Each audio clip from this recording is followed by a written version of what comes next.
Disatukan oleh Nabi SAW. Tujuan Allah memberikan yang demikian itu adalah kadzalika yubayyinullahu lakum ayatihi la'allakum tahtadun. Demikian Allah menjelaskan keterangan-keterangannya kepada kamu, moga-moga kamu mendapat petunjuk. Maksud mendapat petunjuk di sini ialah mendapat tambahan petunjuk atas petunjuk yang telah kamu perolehi. Yang hidayah itu tidak mempunyai penghujung. Hidayah itu selalu kita minta, bukan bermakna hidayah yang kita minta setiap kali adalah hidayah yang sama kita dapat dari Allah. Tidak. Setiap hidayah Allah bagi adalah berbeza dengan hidayah yang akan dibagi oleh Allah di kemudian hari. Oleh sebab itu, kita satu hari kurang-kurang kita minta hidayah kepada Allah 17 kali. Dalam Al-Fatihah kita disebutkan ihdinas siratal mustaqim.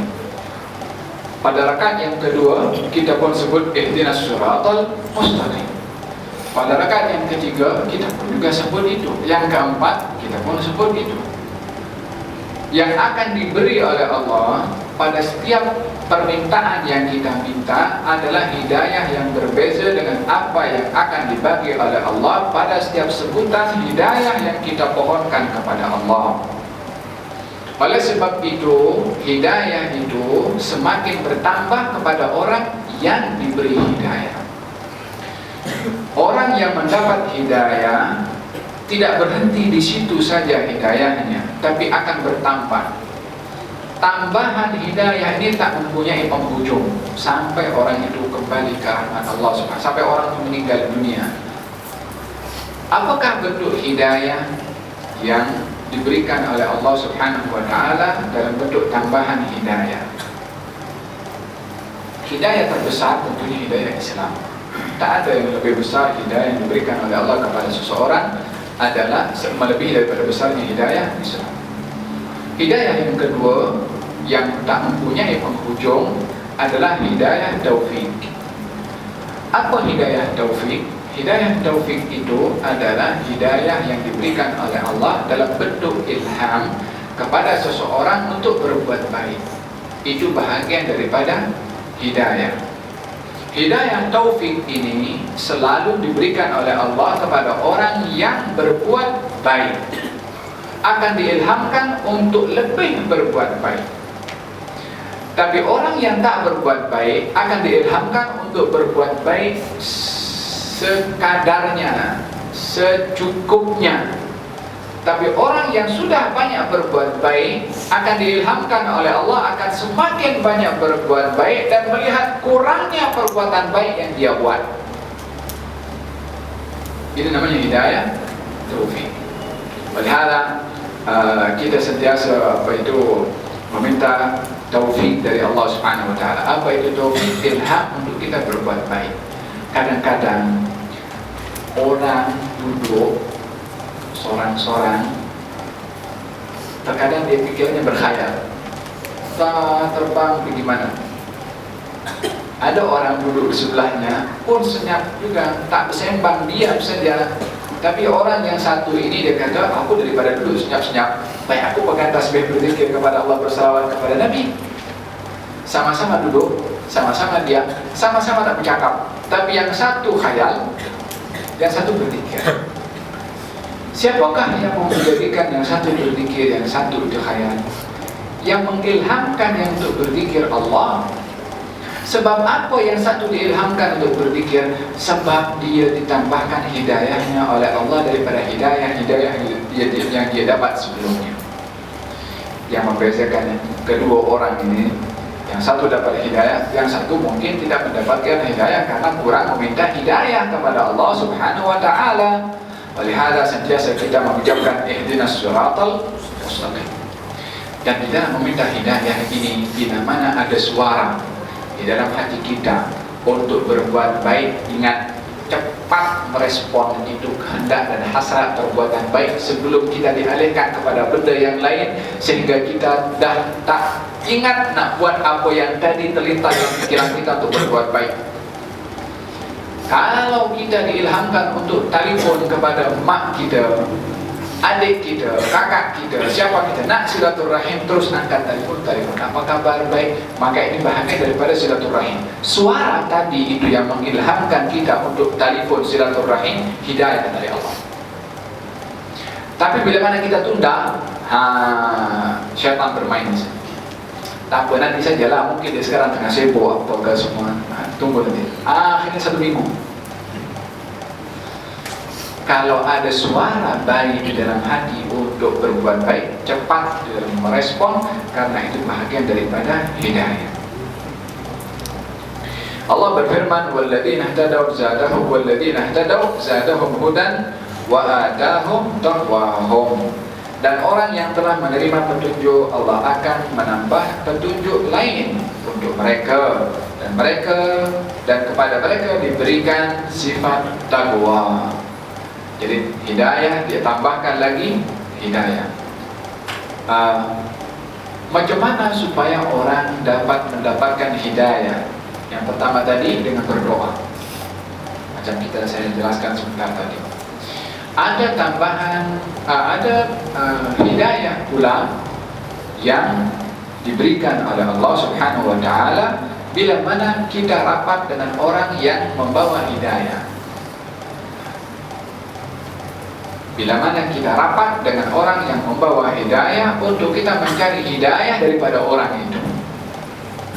Ini sesuai dengan firman Allah Subhanahu wa Ta'ala, "Ulaika alladzina hadahumullah fabihudahum iqtadih." Mereka itu, yakni para anbiya, para aulia, para ulama, mereka itu adalah hadahumullah, yang diberi hidayah oleh Allah. Fabihudahum, maka dengan hidayah mereka yang telah diberikan oleh Allah, kamu ikut. Disuruhnya ikut kepada orang yang mendapat hidayah. Supaya apa? Supaya dapat hidayah juga macam orang yang dapat hidayah itu. Kalau hidayah ilham tadi, terkadang Allah bagi langsung, terkadang dibagi kepada si fulan, tak dibagi kepada si fulan. Tapi hidayah, cara yang kedua untuk mendapatkan hidayah selain doa atau selain pemberian langsung dari Allah, adalah rapat dengan orang-orang yang mendapatkan hidayah. Tentunya adalah dari kalangan, terutama adalah para anbiya, kemudian para doa, para asatidah, ustaz-ustaz, ataupun para ulama. Dengan mereka kamu juga akan mendapatkan al-hidayah. Tentunya adalah dengan ilmu yang dibawa oleh mereka. Berdakwah untuk berbuat baik. Allah berfirman, "Waltakum minkum ummatun yad'una ilal khair." Adakah di antara kamu umat kumpulan yang mengajak kepada kebaikan?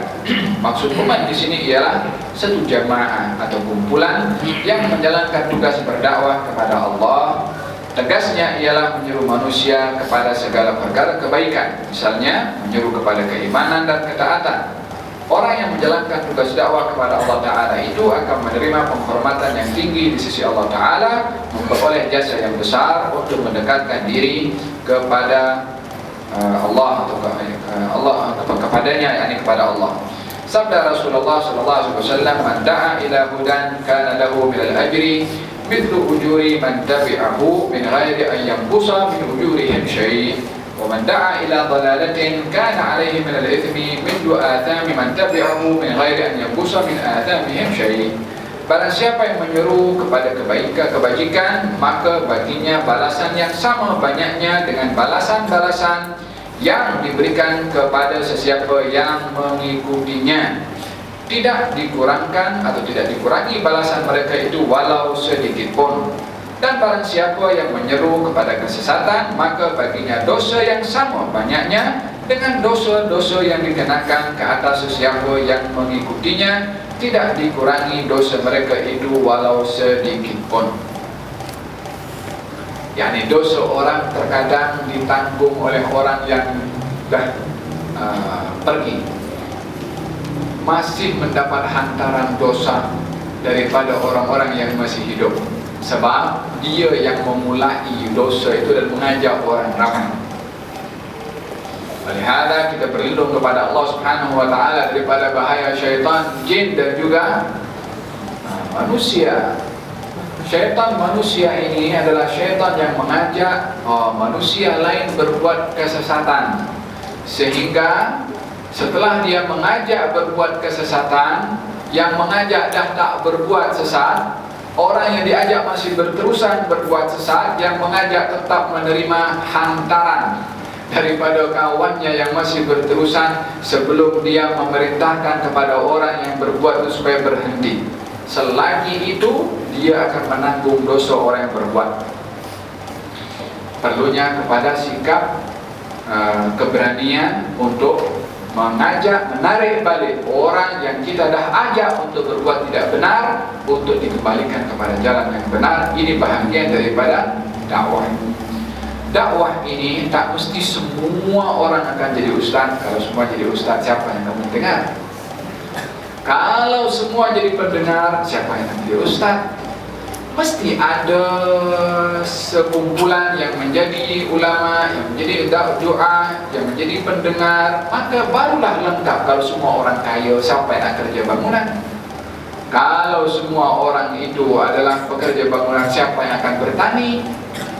Jadi memang dibahagikan sedemikian rupa oleh Allah Subhanahu wa ta'ala supaya kehidupan manusia ini seimbang, saling memerlukan satu dengan yang lain. Orang kaya tanpa orang miskin tak boleh kaya. Orang miskin tanpa kaya, tanpa orang kaya pun tak boleh mendapatkan keperluannya untuk dia bekerja. Siapa yang nak gaji kepada mereka kalau tak ada yang boleh gaji? Wahakala. Demikian juga dakwah ini. Mesti ada sebahagian orang yang fokusnya adalah menjaga kepada agama Allah. Tahukah apa yang dipesankan oleh Nabi SAW